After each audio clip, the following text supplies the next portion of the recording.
Goodbye, Pharaoh.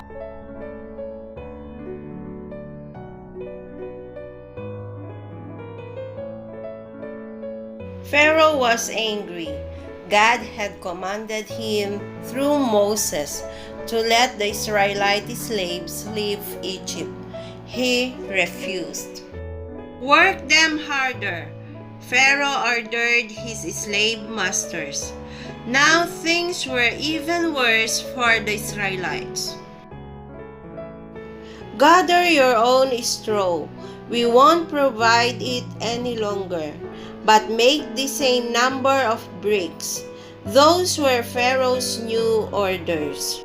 The taskmasters swept some slaves because they didn't have time to gather straw and still make enough bricks. The people blamed Moses and Aaron for their troubles. Moses found a place to pray. "O Lord," he cried, "you have not rescued your people at all." "I am the Lord, and I will bring you out," God answered. Then God sent Moses and Aaron back to Pharaoh. When the mighty ruler asked God's servants for a sign from God, Aaron's rod turned into a slithering snake. "Call my magicians," Pharaoh roared. When the Egyptian magicians threw down their rods, each rod became a snake also. But Aaron's rod swallowed the others. Still, Pharaoh refused to let the people go. Next morning, Moses and Aaron met Pharaoh at the river. When Aaron held out his rod, God turned the water into blood. Fish died. People couldn't drink it. But Pharaoh hardened his heart. He would not let the Israelites leave Egypt. Again, Moses told Pharaoh to let God's people go. Pharaoh refused again. God sent another plague. All of Egypt was filled with frogs.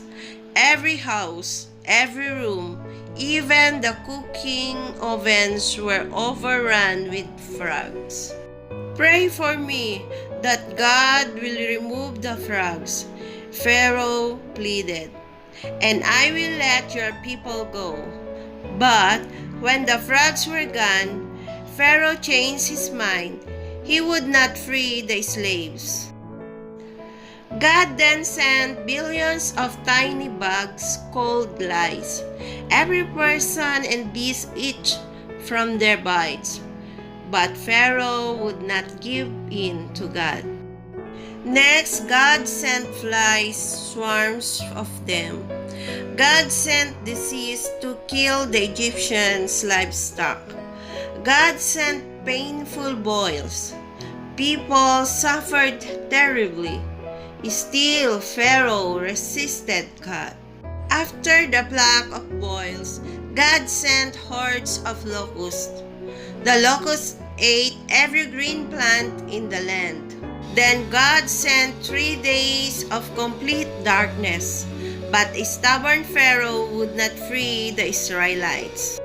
"I will send one more plague," God warned. "About midnight, all the firstborn of man and beast will die." God told the Israelites their firstborn would be saved if they placed lamb's blood on their doorpost. At midnight, a great cry arose in Egypt. Death had struck. At least one person had died in every house. God told Moses to remember the Passover night because the angel of God had passed over the Israelite homes and struck Pharaoh and his people.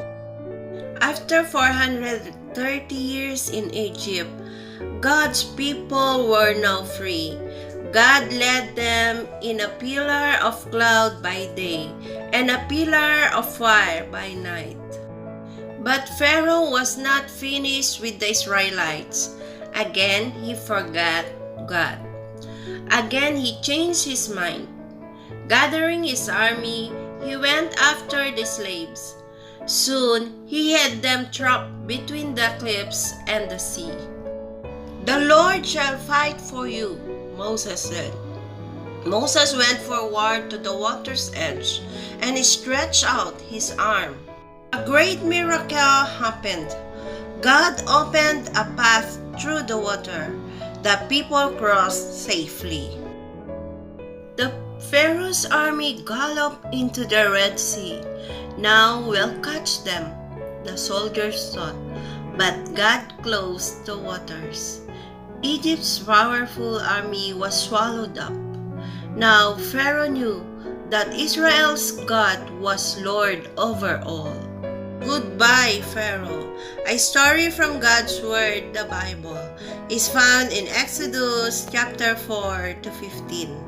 The entrance of your words gives light. Psalm 119 verse 130.